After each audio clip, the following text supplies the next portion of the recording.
Bienvenue sur Swansea, le podcast qui vous fait découvrir des initiatives positives et les projets impactants de notre génération, qu'on ait 18 à 29 ans. Nous sommes partis à la rencontre de nos sources d'inspiration et des vôtres aussi pour leur faire gagner de la visibilité, relayer leurs actions et vous motiver, vous aussi, à vous lancer.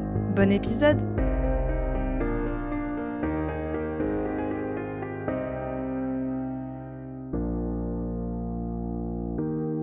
Ombline, bonjour, on est ravis de te recevoir au micro de Swansea. Bonjour. Donc tu as 23 ans et tu as un très beau parcours. Tu as un Master 1 Relations internationales à la Sorbonne. Depuis ton arrivée à Paris, tu as rejoint la protection civile en tant que secouriste. Et parallèlement à tes études, il faut noter que tu es maître nageur sauveteur depuis 3 ans. Et tu es très engagé pour les autres. Tu as notamment fait plusieurs actions solidaires en Côte d'Ivoire, un service civique d'1 an au Kenya en 2019, où tu t'occupais des traductions, des recherches de partenaires.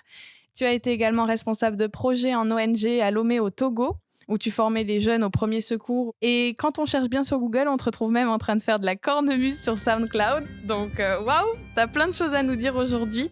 On est hyper content de t'avoir avec nous pour nous parler notamment d'engagement et de solidarité. Donc, je voudrais te poser une première question. D'où vient cette volonté de t'engager pour les autres ? Je pense que cette volonté, elle vient premièrement de la famille. Enfin, mes parents nous ont éduqués comme étant au service. Et il n'y a jamais eu de différence dans l'éducation, parce que je viens d'une fratrie, je suis la seule fille de 4, donc j'ai 3 frères. Et donc, mon père a jamais fait la différence entre moi et mes frères. Et je pense que c'est de lui que je tiens aussi beaucoup ma motivation de partir à l'étranger, parce qu'il a fait pas mal d'expériences à l'étranger aussi. Et où c'est lui qui me pousse aussi à me dire, bah t'as 20 ans, bah vas-y, fonce. Et puis on verra après pour les études, on verra tout ça. Ma mère derrière est un petit peu plus réticente, mais elle est toujours contente aussi pour moi que je parte. Encore mieux quand je rentre, c'est sûr. Toutes les mamans, je crois. C'est ça. Et du coup, donc je pense que ça vient de la famille. Après, j'ai décidé de rejoindre le scoutisme 2011, et où en fait, j'ai tout découvert là-bas. Et il y a beaucoup de personnes qui me demandent, mais d'où tu sais faire ça, comment t'as appris? Je les ai appris chez les scouts. Et c'est parce que ça reste l'école de la vie, parce que on apprend à vivre en communauté, on apprend à vivre avec la nature, on apprend à faire des projets. Enfin, les scouts ont été du coup le déclic pour moi pour voyager aussi. Je pense que l'inspiration, elle vient de là. Et il y a un des piliers du scoutisme qui est être au service des autres. Et c'est là où je me retrouve le plus, quoi. Très clairement. Et donc ensuite, tu as été à l'international. Le déclic s'est confirmé finalement quand tu es parti en Côte d'Ivoire. Ouais, tout à fait. C'est que vraiment, c'est là où je trouve que j'ai du sens et que je donne un sens à ma vie. C'est à ce moment-là où en fait, c'est de pouvoir être au service et de pouvoir travailler avec les autres. Est-ce que tu peux nous raconter une histoire drôle au cours de tes aventures que tu as menées ? Ouais. Alors, ça va rejoindre à Nairobi. J'étais logé dans un parc, dans une forêt où on avait notre bureau juste à côté avec l'organisation. Comme voisin, j'avais des babouins et ils aiment beaucoup la nourriture. Donc même quand on se baladait dans le parc avec de la nourriture, on pouvait se faire courser par les babouins. Et malheureusement, un jour, j'ai oublié de fermer ma porte d'entrée. Et du coup, j'ai le plus gros, je crois, qui est rentré chez moi et qui a fait son marché dans ma cuisine alors que j'étais au travail. Donc j'ai une collègue qui est sortie pour passer un coup de fil et qui m'a appelé en me disant en fait ta porte elle est ouverte. Et je suis rentré, j'avais tout était étalé, les portes étaient ouvertes. Je me suis dit on retourne faire les courses ce soir. Ah ouais. Voilà, donc c'est la petite anecdote que j'aime bien raconter. C'est ça, et c'est bien servi.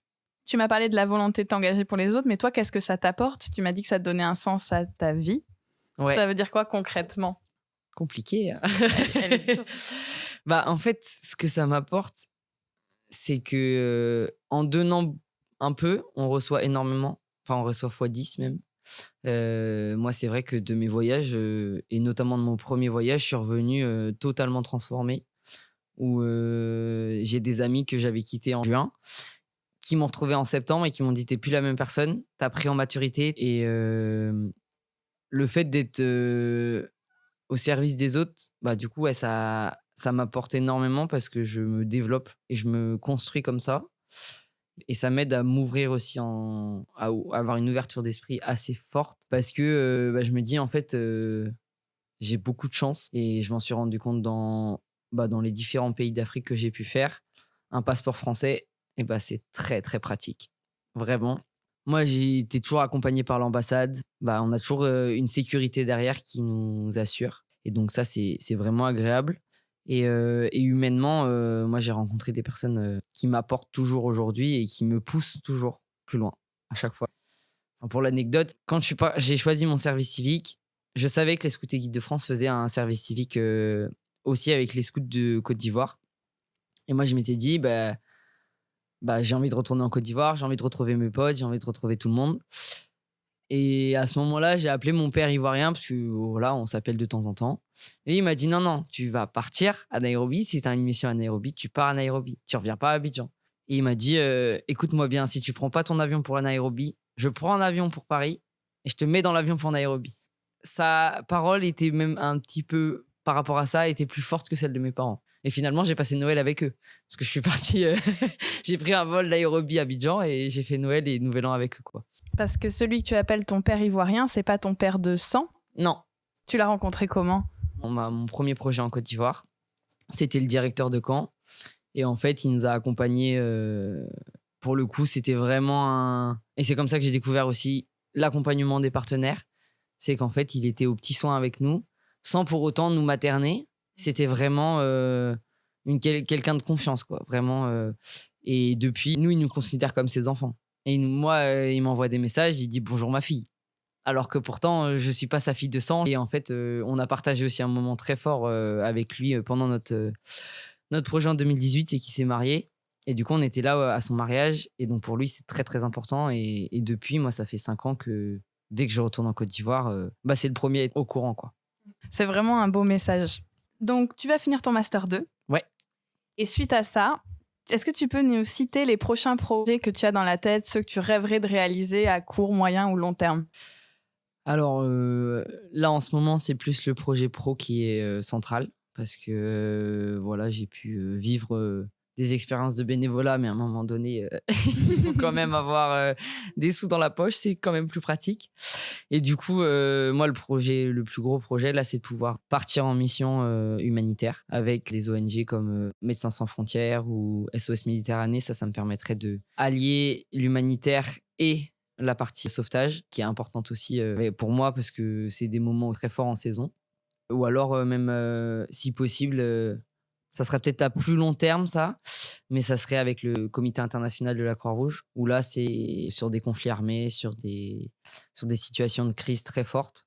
Donc ça, c'est le projet vraiment, du coup, court terme et long terme en même temps, parce que c'est l'objectif à la fin.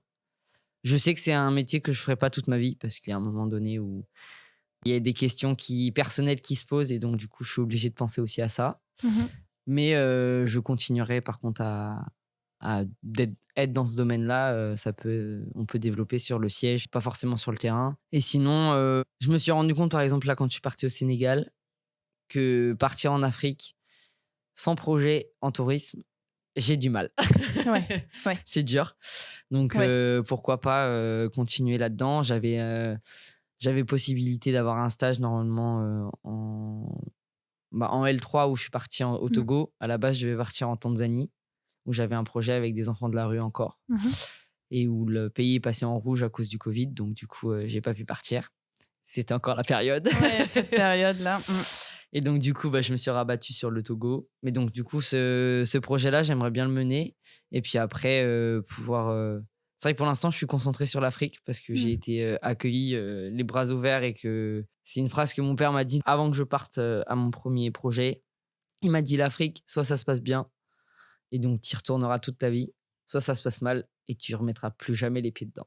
Ouais. C'était la première option. C'est ça. Et je me suis dit, j'espère que ça sera la première option parce que vraiment, mon père, quand il en parlait, c'était vraiment des expériences inoubliables et il a encore des amis là actuels qu'il a croisés pendant ces moments-là, quoi. Donc. Et là, on a l'impression que tout se passe bien, mais est-ce que tu peux nous parler des difficultés que tu as rencontrées, des obstacles que tu as surmontés? J'avoue que moi, à un moment donné, je me suis dit, OK, je pars, ou même dans des engagements, certains engagements, je me dis, attends pas trop, parce que tu seras forcément déçu si tu attends trop. Donc, du coup, maintenant, je me dis, bon, on essaye de pas les mettre trop hautes, parce que j'ai été déçu à des moments où, notamment pour la Tanzanie, où j'étais prête à partir. J'avais pris mes billets et le lendemain matin, on m'a dit, non, tu pars pas. Et donc là, c'est le fait de pouvoir rebondir. Oui, on se projette. C'est dans ça, une on se mission. projette et puis en fait, on peut pas partir. Et bah, du coup, il faut se reprojeter sur une autre mission. Et pour tout dire, le Togo, ça s'est validé en 2 jours. Le mardi, j'avais eu ma validation de mon école. Le mercredi, je prenais mon billet d'avion. Et le vendredi, j'étais dans l'avion pour le Togo. Et c'est vrai que là, par exemple, arrivé au Togo, où je suis arrivé, et je me suis dit, OK, qu'est-ce que je fais là? T'as pas eu le temps de... J'ai pas eu le temps de me projeter. C'est les difficultés de voyage, hein, où en fait, à tout moment, tout peut basculer. Et dans des pays aussi où il y a une instabilité des fois, où il faut connaître ses limites et il faut connaître aussi les risques de partir. Je reprends l'exemple du Kenya où le Covid a éclaté. On n'était pas tant touché que ça au Kenya. Il y avait quelques cas, mais ils ont fermé les écoles, etc.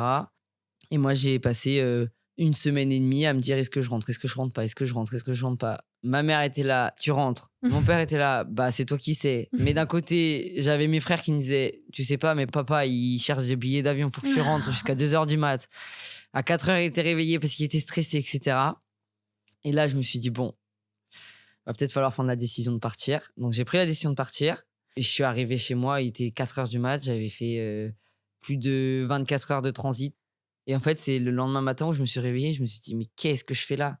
Et je suis passé d'une maison où j'étais avec des copains à 7 personnes dans une maison où on est confinés.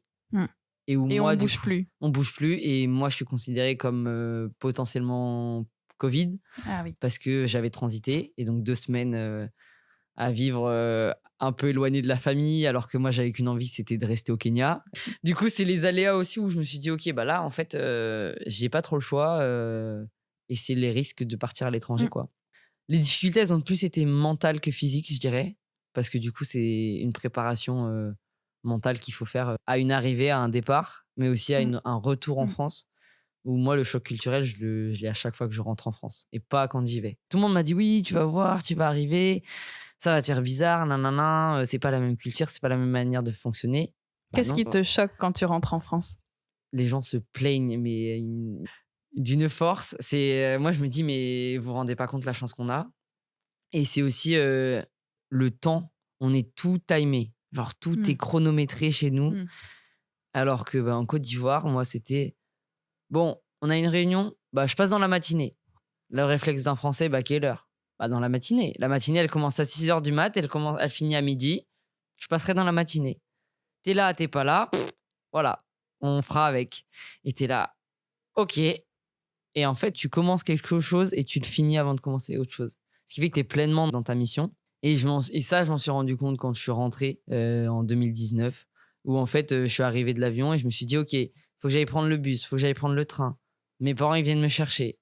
Et en fait, j'étais là, pourquoi on me fait courir comme ça? Et ma mère qui me dit, t'arrives à quelle heure? Je dis, vers 18h. Elle me dit, non, mais quelle heure?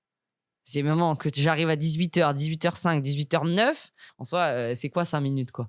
Mais le problème, c'est que les habitudes reprennent directement, quoi. Et pourtant, j'avais un de mes tontons en Côte d'Ivoire, parce que du coup, on s'appelle tous tonton, tata, c'est la famille. Et il nous a dit à l'aéroport, il nous a dit, surtout, n'oubliez pas, en parlant de la Côte d'Ivoire, tout le monde court autour de nous. Nous, on marche, mais on arrive en même temps. Et cette phrase-là, elle m'a frappé quand je suis rentré. Je me suis dit, vraiment, les Français, on est en course permanente, quoi. D'accord. Et justement, tu m'as parlé d'une belle phrase. Toi, quelle est ta devise, ta phrase de vie? On en a tous une quand c'est difficile, qu'on se répète. Qu'est-ce que tu dirais à ce sujet? Je me dis qu'il y a des hauts et il y a des bas. Et que si je suis dans une période basse, il faut faire avec, il faut remonter doucement. Et ça va aller au petit à petit. Du coup, moi, j'avoue qu'à des moments, il y a la religion catholique qui rentre en jeu, où je me dis, en fait, mon chemin, de toute façon, il est tracé. Si c'est tout droit, c'est pas drôle. Donc, il y a forcément des virages à des moments, et il y a des moments où ça peut être plus compliqué, mais j'arriverai là où je veux tant que j'y crois, quoi. Merci Ombline pour cette partie-là. Je vais te demander comment tu conseillerais quelqu'un, notamment quelqu'un qui a notre âge, qui est de notre génération, et qui souhaiterait se lancer pour aider les autres. Mais qui ne sait pas vraiment comment faire. Il se dit, ok, je me reconnais dans ton parcours, mais comment me lancer moi aussi? Déjà, je pense qu'on n'a pas forcément besoin d'aller à l'international pour aller aider les autres. On le voit de plus en plus, nous, en France aussi. Donc, il y a la partie de aller voir les associations locales, Enfin, je reprends l'exemple de la protection civile. Il y a la Croix-Rouge, il y a toutes ces associations-là qui font des actions régulières et qui mettent un premier pas et voir si c'est ça qui correspond. Enfin, avec la protection civile, je sais qu'on fait des maraudes. Donc, c'est le premier moment où on se dit est-ce que je suis prêt? Est-ce que je suis pas prêt? Et pour autant, on va pas non plus discuter pendant des heures et des heures avec les personnes. Il y a aussi les restos du cœur qui peuvent être pas mal où où on peut faire de la distribution alimentaire. Et puis sinon, moi, je pense toujours à mes voisins qui ont 95 ans maintenant. Et en fait, rien que d'aller passer 20 minutes avec eux pour discuter, ils sont contents.